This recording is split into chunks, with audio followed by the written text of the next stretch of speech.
tendre Père, c'est une joie pour nous de reconnaître que tu es notre Dieu et tu es notre Créateur. C'est la raison pour laquelle nous venons avec assurance dans ta présence ce matin pour te dire nous avons besoin de toi. Nous avons besoin de ton Saint-Esprit. Nous avons besoin de ta présence. Et nous reconnaissons aussi que sans toi, nous ne pouvons rien faire. C'est la raison pour laquelle nous t'invitons. Prends contrôle de cette session, notre Père et notre Dieu. Du début à la fin, c'est dans ton nom que nous avons prié. Amen. Merci d'être venu à l'école de la sagesse. Et je voudrais anticipativement vous souhaiter un très très bon week-end. Nous allons lire un texte dans le livre de Jean chapitre 1, à partir du verset 29. La parole de Dieu nous dit: le lendemain, il vit Jésus venant à lui, et il dit: voici l'agneau de Dieu qui ôte le péché du monde. C'est celui dont j'ai dit: après moi vient un homme qui m'a précédé, car il était avant moi. Je ne les connaissais pas, mais c'est afin que fût manifesté à Israël, c'est que je suis venu baptiser d'eau. Jean rendit ce témoignage: j'ai vu l'Esprit descendre du ciel comme une colombe et s'arrêter sur lui. Je ne les connaissais pas, mais celui qui m'a envoyé baptiser d'eau, celui-là m'a dit: celui sur qui tu verras l'Esprit descendre et s'arrêter, c'est celui qui baptise du Saint-Esprit. Et j'ai vu et j'ai rendu témoignage qu'il est le Fils de Dieu. Frères et sœurs, nous avons commencé une série sur le principe du déclencheur. Nous avons commencé ce programme depuis le jeudi. Aujourd'hui, samedi, nous allons continuer dans la même lancée. Nous avons eu beaucoup d'échos par rapport à l'enseignement que nous avons donné. Le texte que nous venons de donner concerne la première rencontre entre Jean-Baptiste et le Seigneur Jésus. Et quand vous lisez dans la parole de Dieu, Jean-Baptiste n'avait jamais vu physiquement Jésus. Mais lui-même dit dans la Bible que je ne le connaissais pas, mais c'est lui qui m'a envoyé, il parle de Dieu. Il dit: Dieu m'avait dit, c'est lui sur qui tu verras la colombe descendre, c'est celui-là dont il est question dans ce que tu vas faire. Alors, nous avons commencé à parler des déclencheurs. Lors de la session de jeudi, j'ai eu quelques coups de fil, des gens qui me disaient: mais nous voulons vraiment comprendre c'est quoi les déclencheurs. Où est-ce que tu veux nous amener? Et c'est la raison pour laquelle ce matin, nous allons essayer de faire un petit résumé de ce que nous avons vu avant de continuer. La première chose, je vais vous donner 5 petits points. La première chose, un déclencheur peut être une personne. Premièrement, tu notes, un déclencheur peut être une personne. La deuxième chose, un déclencheur peut être une circonstance bien précise. La troisième chose, un déclencheur peut être une preuve. La quatrième chose, un déclencheur peut être une adversité. Et la dernière chose, un déclencheur peut être une connexion divine. Voilà, mes frères et sœurs, c'est quoi un peu les déclencheurs. Et je veux développer point par point pour que vous puissiez un tout petit peu comprendre. Lors de la session de jeudi passé, nous avons donné 3 petits points. Nous avons vu que le déclencheur était un détecteur de destinée. Regardez ce que Jean dit. C'est lui sur qui tu verras le Saint-Esprit. Celui sur qui tu verras la colombe descendre, c'est celui-là. Il s'appelle Jésus. Et vous comprenez, un déclencheur, c'est quelqu'un qui reçoit la pensée de Dieu au sujet de ta vie. Et des fois, toi-même, tu n'es même pas au courant. Il te dit: voilà, moi je me rappelle très bien quand je suis arrivé à l'église pour la première fois. J'étais professeur quand je suis arrivé. La première fois que je rencontre mon pasteur, il me dit: frère Mawit, Dieu m'a dit, tu le serviras à temps plein. Et il n'y a rien qui montrait que moi je serais pasteur. Je n'avais pas du tout la tête d'un pasteur. Et j'en avais parlé à ma femme. J'ai dit: mais écoute, le pasteur me dit que je servirai Dieu à temps plein. Et ma femme s'était mise à rigoler en disant: il ne te connaît pas, c'est la raison pour laquelle il dit ça. Donc c'est quelqu'un qui reçoit la pensée de Dieu à ton sujet. Un déclencheur reçoit la pensée de Dieu te concernant. Je vais donner un exemple. Nous avons vu cela il y a quelque temps. Saül, pas Saül plutôt, oui Saül, quand il va être un roi, lui-même n'était pas au courant. Mais il fallait un déclencheur. C'était le prophète Samuel. C'est le prophète Samuel qui reçoit la pensée que demain à 7 heures je t'enverrai le roi d'Israël. Le jeune Samuel n'était pas, plutôt le jeune Saül n'était pas, parce que c'était encore un jeune homme à l'époque, il n'était pas au courant. Mais il y a quelqu'un, son déclencheur, le déclencheur de sa royauté était le prophète Samuel. C'est lui qui a reçu la pensée de Dieu. Et c'est la raison pour laquelle des fois nous devons être humbles dans notre façon de faire. Tu es pasteur aujourd'hui, mais Dieu ne t'a jamais dit que tu es pasteur. C'est quelqu'un à qui Dieu a dit, c'est lui est pasteur. Et tu comprends, il est très très important de faire attention par rapport à certaines attitudes ou comportements. Tu te comportes comme pasteur, tu dis ceci, cela. Est-ce que Dieu réellement t'a parlé? Combien de pasteurs établis aujourd'hui à qui Dieu a dit que vous êtes des pasteurs? Mais quelqu'un a reçu la pensée et il t'a dit, il t'a consacré que tu es pasteur. Non seulement c'est une personne qui détecte ta destinée, mais c'est aussi une personne qui va accélérer ta destinée, qui va t'aider à aller vite dans ce que Dieu a dit. Il va tout mettre en place pour que tu ailles très très très loin. Le cas par exemple d'Élisée, si Élie n'était pas là, donc Élisée était le déclencheur du ministère d'Élisée. Élie était le déclencheur du ministère d'Élisée. C'est lui qui l'a pratiquement façonné. Et ici nous arrivons au troisième point. Un déclencheur est un façonneur. Il est un façonneur de destinée. Alors, je voudrais, parce que nous parlons des façonneurs, je voudrais vous parler de quelque chose de très pratique. De très très pratique. Vous savez, je vais parler d'une notion, c'est dans le livre de Zacharie. J'espère que je vais trouver la référence. Nous sommes dans le livre de Zacharie. Je suis en train de parler qu'un déclencheur est un façonneur de destinée.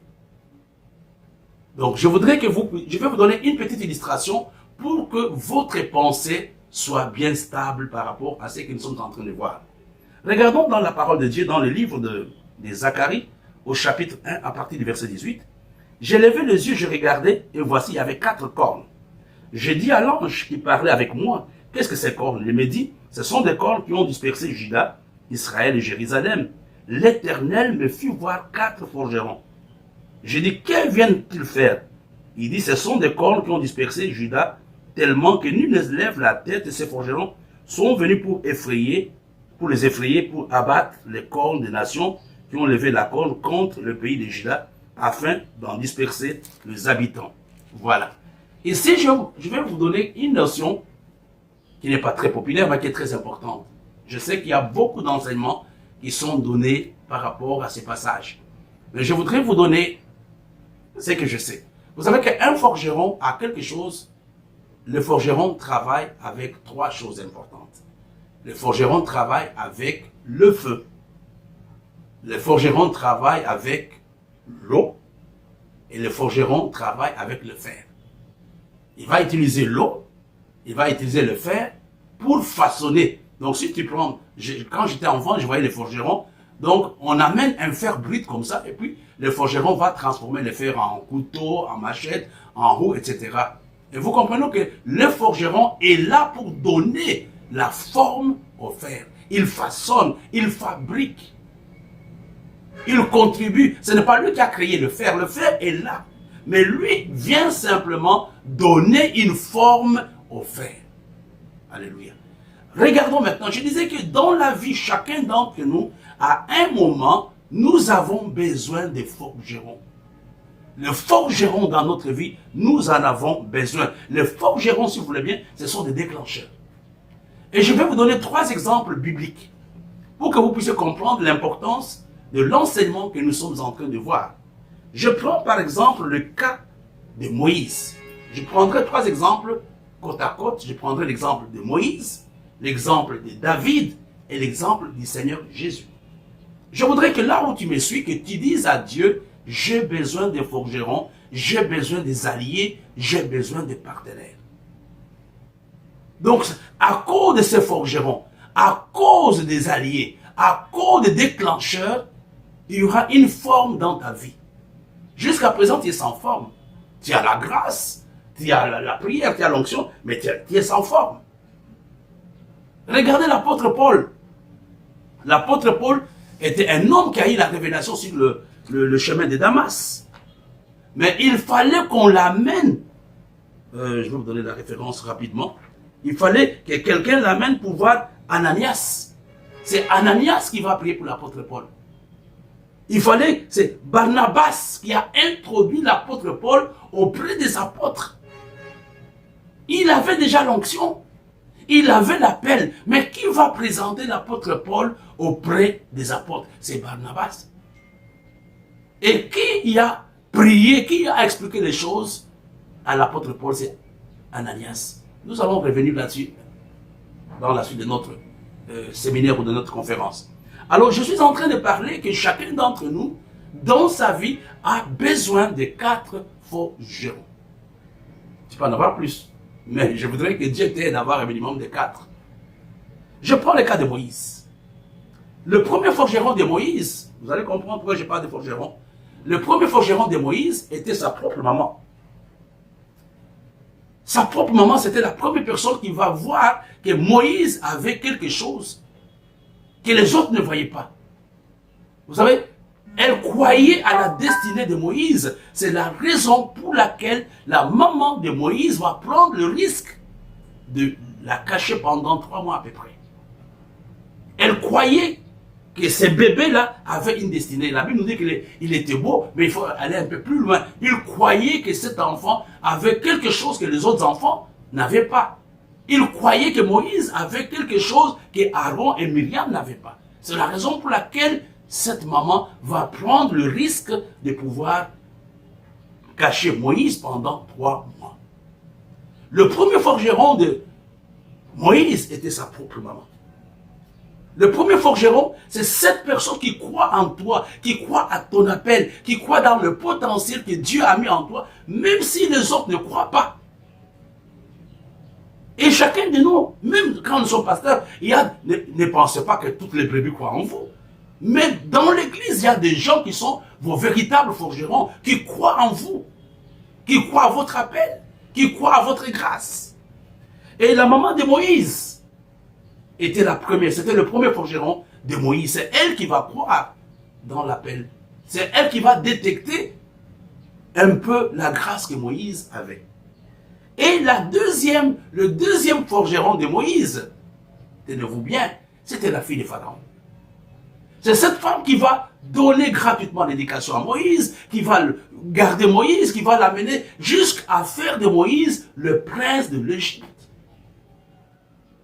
C'est elle qui va s'occuper de l'instruction, de l'éducation. Il y a des gens qui disent que Moïse a fréquenté un peu le niveau universitaire de son temps. Moïse était un intellectuel. C'est à cause de la fille de Pharaon. C'est elle qui va se préoccuper de Moïse. Et ça, c'est important pour toi, d'avoir des gens comme la fille de Pharaon dans ton ministère, surtout pendant ce temps. En tant que pasteur, en tant que... Tu dis, Seigneur, j'ai besoin de gens comme la fille de Pharaon. Quelqu'un qui te prend en charge comme ça, parce que Dieu le lui demande. Et le troisième forgeron de Moïse, nous en avons parlé il y a quelques jours. C'était hier, je pense, le jeudi. C'était Aaron. Moïse ne savait pas parler.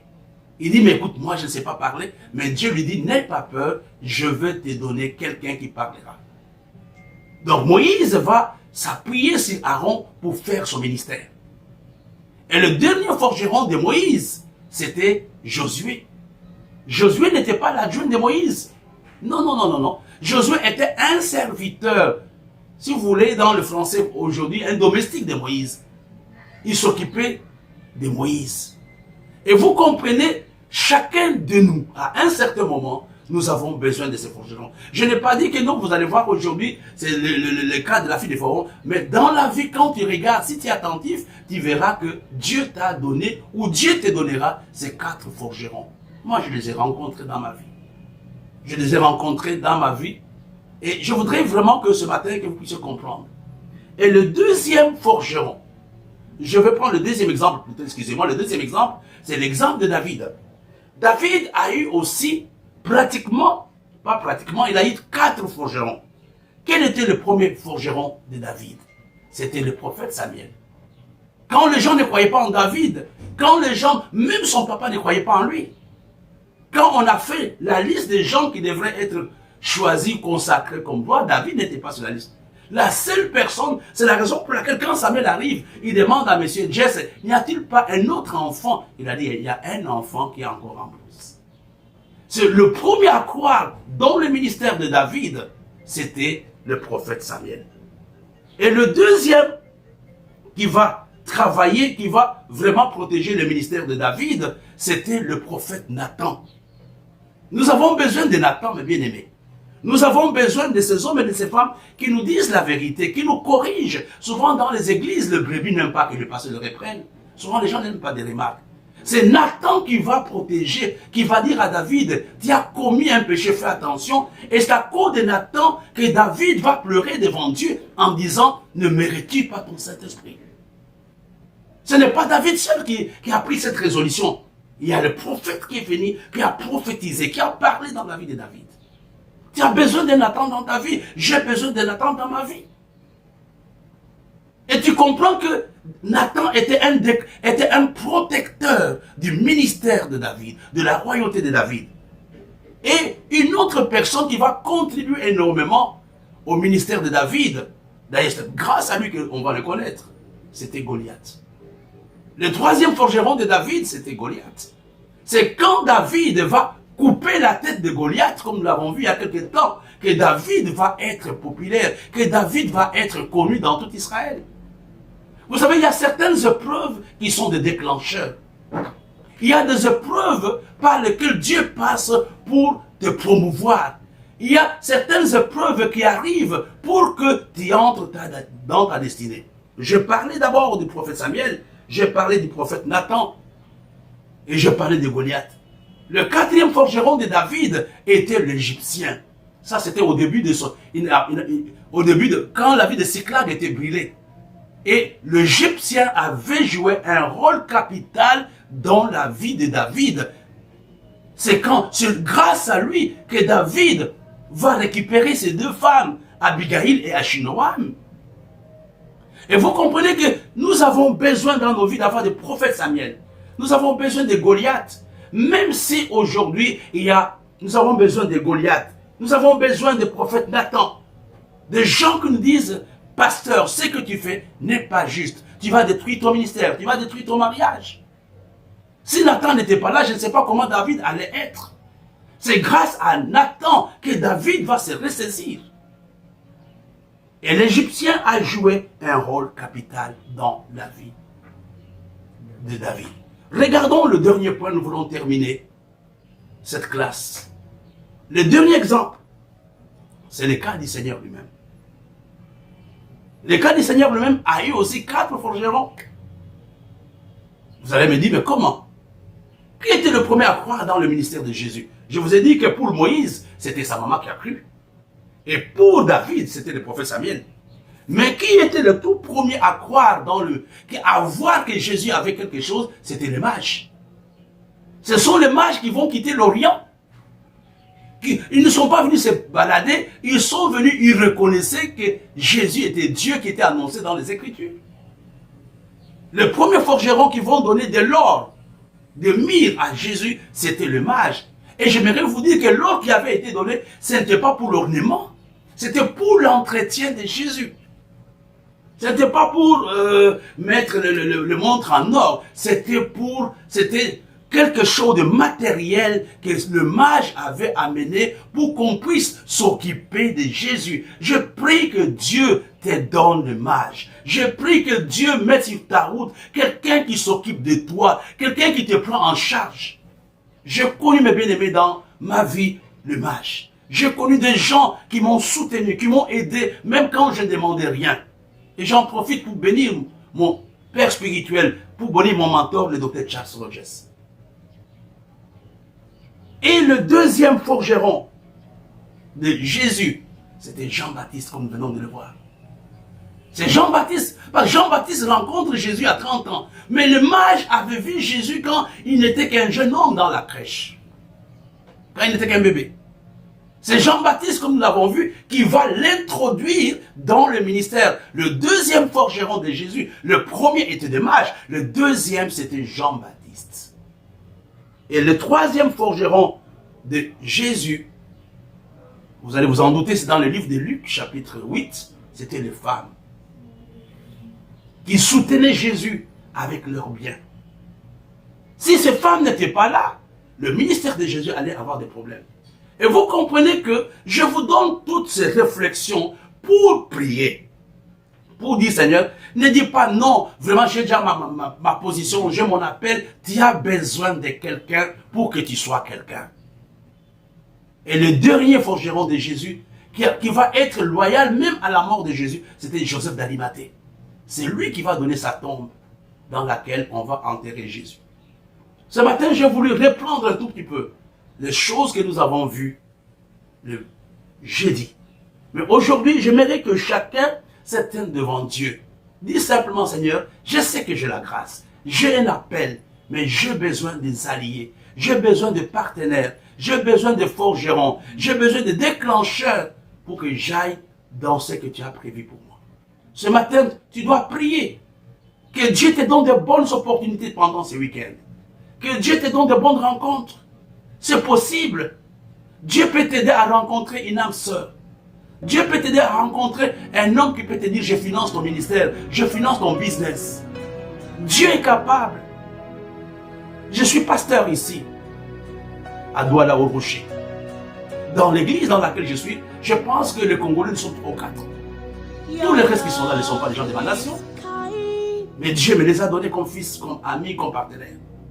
J'aimerais ce matin que tu pries, que tu dis, Seigneur, envoie-moi les alliés, envoie-moi le partenaire, envoie-moi le déclencheur, crée dans ma vie des conditions favorables pour mon miracle.